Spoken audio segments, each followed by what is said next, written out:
नमस्कार तथा स्वागत छ सम्पूर्णमा। म विदुर हरि आचार्य। आजको यस भिडियो सामग्रीमा शिक्षक सेवा आयोगका सबै तह र विषयहरूका लागि लोक सेवा आयोगका विद्यालय निरीक्षक प्राविधिक सहायक पदको लिखित परीक्षाका लागि अत्यन्त महत्त्वपूर्ण तथा शैक्षिक सरोकारवालाहरू विद्यार्थी शिक्षक सबैका लागि अति महत्त्वपूर्ण र आधारभूत ज्ञान लिइरहनु पर्ने विषय आधारभूत तह पाठ्यक्रम आधारभूत कक्षा 1-3 को पाठ्यक्रम 2076 अथवा एकीकृत पाठ्यक्रमको बारेमा महत्त्वपूर्ण जानकारीहरू बुदागत रूपमा लिएर उपस्थित भएको छु। लागौँ आजको विषयतर्फ। आजको यस भिडियो सामग्रीभित्र एकीकृत पाठ्यक्रमको अवधारणा, एकीकृत पाठ्यक्रमको सैद्धान्तिक आधार, एकीकृत पाठ्यक्रम निर्माणको सन्दर्भ, एकीकृत पाठ्यक्रम सम्बन्धी संक्षिप्त जानकारी, एकीकृत पाठ्यक्रमको परिचय, एकीकृत पाठ्यक्रमको आवश्यकता, पाठ्यक्रम एकीकरणका विभिन्न ढाँचाहरू, हालको एकीकृत पाठ्यक्रमको स्वरूप, पाठ्यक्रमका मुख्य विशेषताहरू र पुरानो र एकीकृत पाठ्यक्रम बीच भिन्नता र पाठ्यक्रम कार्यान्वयन योजना सम्बन्धी विषयवस्तुहरू बुदागत रूपमा प्रस्तुत गर्ने जमर्को गरेको छु। एकीकृत पाठ्यक्रमको अवधारणा, एकीकृत पाठ्यक्रमको सम्बन्धमा रहेका विभिन्न दृष्टिकोणहरूमा ज्याकुब 1997 का अनुसार विषयवस्तुलाई ठाडो र तेर्सो रूपमा अन्तर्सम्बन्धित हुने गरी एकीकरण गर्नु हो। एरिक्सन 2001 का अनुसार एकीकृत पाठ्यक्रमलाई विभिन्न विषय वा विधाहरूबीच साझा अवधारणात्मक संरचनामा विषयवस्तु सङ्गठित र आदान प्रदान गर्नु हो। सुमेकर 1989 का अनुसार विषय क्षेत्रको सीमाभन्दा बाहिर विभिन्न पक्षहरूलाई अर्थपूर्ण रूपमा अन्तर्सम्बन्धित गरी इकाइलाई जीवन सापेक्ष बनाउने गरी सङ्गठित पाठ्यक्रम नै एकीकृत पाठ्यक्रम हो।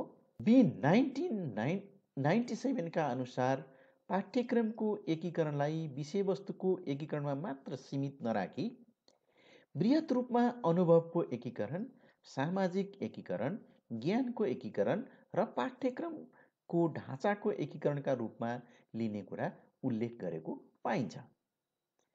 नेपालको सन्दर्भमा एकीकृत पाठ्यक्रमको अवधारणालाई हेर्ने हो भने सिकारुको सर्वाङ्गीण विकास गर्ने उद्देश्यबाट 2 वा 2 भन्दा बढी अन्तर्सम्बन्धित विषयहरू सहसम्बन्ध स्थापित गर्दै सिकारुको सक्रियतालाई केन्द्रमा राखी सैद्धान्तिक ज्ञान तथा सिपलाई व्यावहारिक जीवनसँग आबद्ध गर्ने गरी विकास गरिएको पाठ्यक्रम हो। सिकाइलाई बृहत विषयवस्तुमाथि केन्द्रित गराउने उद्देश्यले 2 वा 2 भन्दा बढी विषयहरूका सान्दर्भिक पक्षहरूलाई अर्थपूर्ण रूपमा संयोजन गरी निर्माण गरिएको पाठ्यक्रम हो। भिन्न विषय क्षेत्रका सिकाइ सक्षमतालाई एउटै पाठ्यक्रममा समावेश गरी सिकाइ व्यवस्थापन गरिने पाठ्यक्रम हो। विभिन्न विषयलाई अन्तर्सम्बन्धित गरेर जीवन सापेक्ष हुने गरी सिकाइ सञ्चालन गर्ने अवधारणा रहेको पाइन्छ। यसैगरी एकीकृत पाठ्यक्रमको सैद्धान्तिक आधारलाई हेर्ने हो भने विभिन्न विषय वा क्षेत्रको सिकाइलाई अन्तर्सम्बन्धित गर्ने, समाज तथा विद्यार्थीको आवश्यकताको सापेक्ष सिकाइ क्रियाकलाप सञ्चालन गर्ने, सिकाइलाई सान्दर्भिक बनाई समस्या समाधानमा केन्द्रित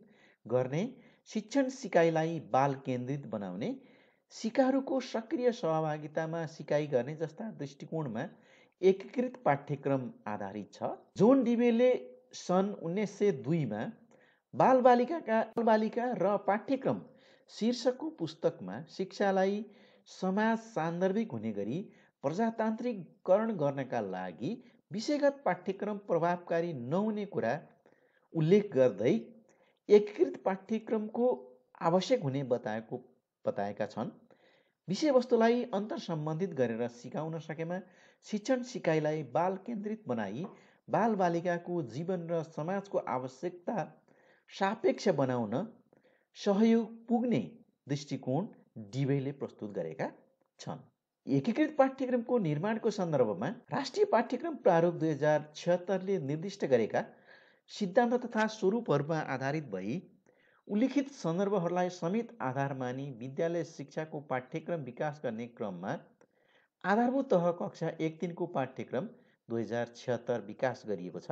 पाठ्यक्रममा समावेश गरिएका विभिन्न विषयलाई अन्तर्सम्बन्धित गरी जीवन सापेक्ष बनाउने गरी सिकाइ सहजीकरण प्रक्रिया सञ्चालन गर्ने उद्देश्यले यो पाठ्यक्रम एकीकृत ढाँचामा विकास गरिएको छ। कक्षा 1-3 का विद्यार्थीका लागि आवश्यक हुने व्यवहार कुशल सिपलाई आवश्यकता अनुसार सबै विषय क्षेत्र र कक्षामा एकीकृत गरिएको छ।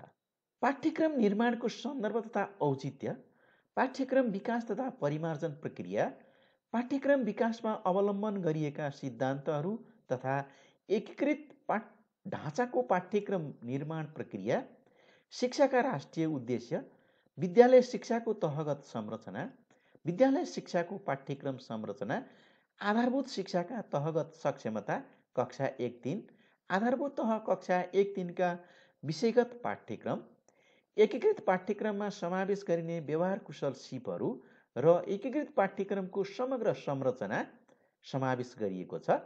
यसमा सिकाइ सहजीकरण विधि तथा प्रक्रिया, विद्यार्थी मूल्याङ्कन, माध्यम भाषाको छनौट, पाठ्यक्रम कार्यान्वयन योजना तथा पाठ्यक्रम मूल्याङ्कन, परिमार्जन र सुधारको प्रक्रिया पनि समावेश गरिएको छ। एकीकृत पाठ्यक्रम सम्बन्धी संक्षिप्त जानकारी। राष्ट्रिय पाठ्यक्रम विकास तथा मूल्याङ्कन परिषदले परीक्षणका लागि स्वीकृत गरे अनुसार शैक्षिक वर्ष 2076मा कक्षा 1मा परीक्षण गरिएको हो। शैक्षिक वर्ष 2077बाट नेपालका सम्बन्धित सबै विद्यालयहरूमा कार्यान्वयन गर्ने गरी राष्ट्रिय पाठ्यक्रम विकास तथा मूल्याङ्कन परिषदले मिति 2076 माघ 2मा स्वीकृत गरेको हो। सामाजिक अध्ययन, विज्ञान तथा वातावरण, स्वास्थ्य तथा शारीरिक शिक्षा र सृजनात्मक कला विषयलाई अन्तर्विषयक ढाँचाको पाठ्यक्रमको रूपमा हाम्रो सेरोफेरो विषय क्षेत्रमा एकीकरण गरिएको। हाम्रो सेरोफेरो गणित,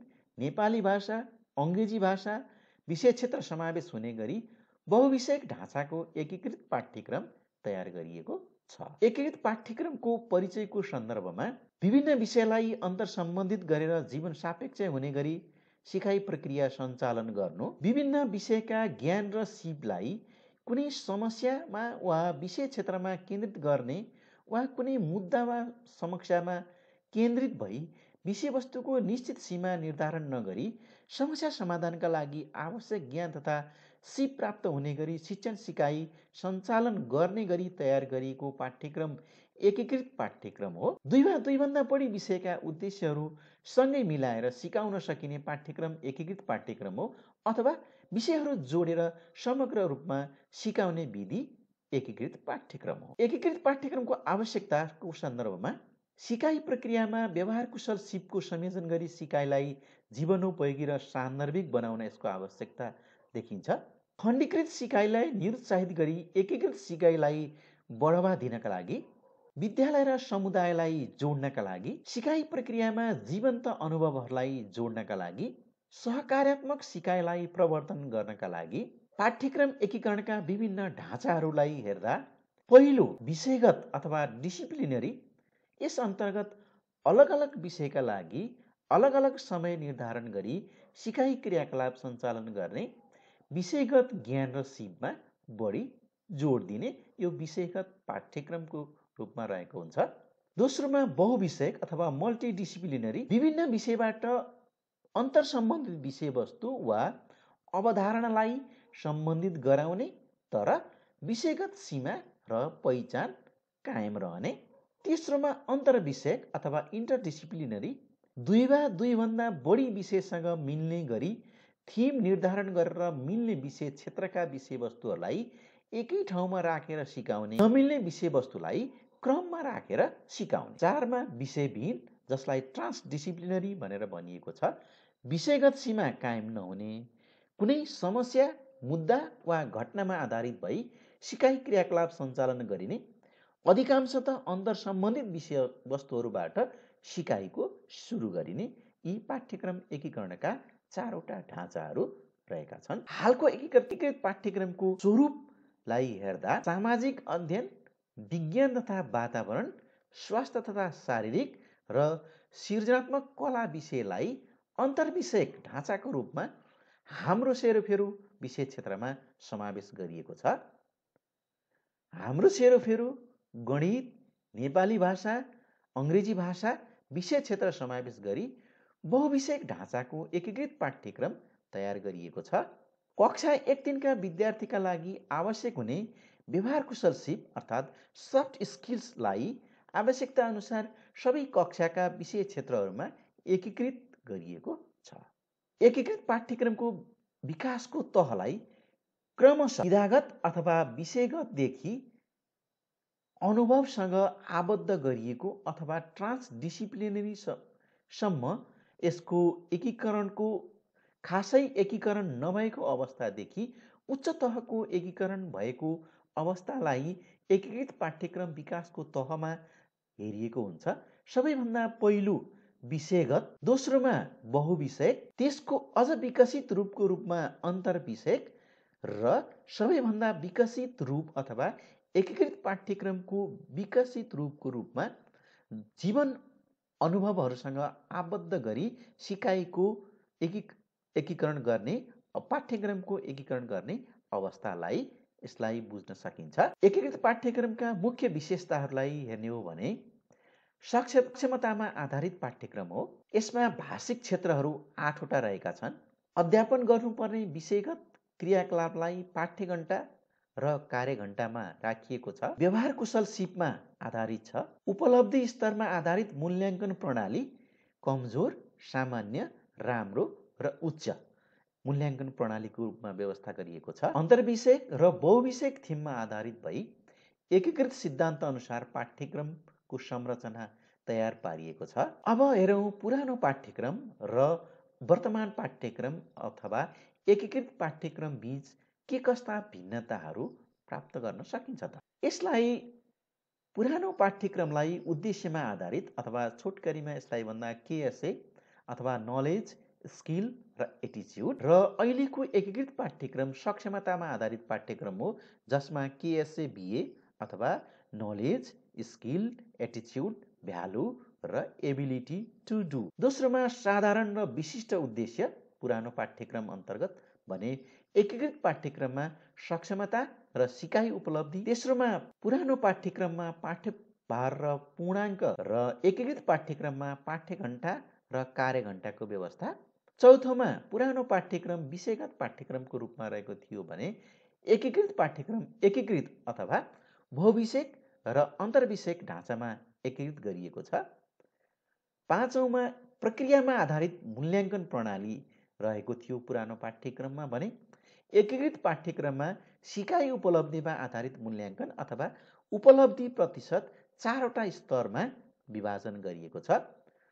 अक्षराङ्कन पद्धति 3वटा ग्रेड अथवा पुरानो पाठ्यक्रममा लेटर ग्रेडिङ सिस्टमलाई ग्रेड क, ख र गमा जिम्मेवारी स्पष्ट रूपमा तोकिएको छ। पाठ्यक्रम कार्यान्वयन योजना शैक्षिक वर्ष 2076मा कक्षा 1मा परीक्षण, शैक्षिक वर्ष 2077मा कक्षा 1 र 11मा कार्यान्वयन र कक्षा 2, 3 र 6मा परीक्षण, शैक्षिक वर्ष 2078मा कक्षा 2, 3, 6 र 12मा कार्यान्वयन र कक्षा 4, 7 र 9मा परीक्षण, शैक्षिक वर्ष 2079मा कक्षा 4, 7 र 9मा कार्यान्वयन र कक्षा 5मा परीक्षण, शैक्षिक वर्ष 2080मा 5, 8, 10मा कार्यान्वयन हुने गरी एकीकृत पाठ्यक्रमको पूर्ण रूपमा शैक्षिक वर्ष 2080मा कक्षा 1 देखि कक्षा 12सम्मको पाठ्यक्रम कार्यान्वयन गर्ने गरी योजना निर्माण गरी प्रस्तुत गरिएको छ।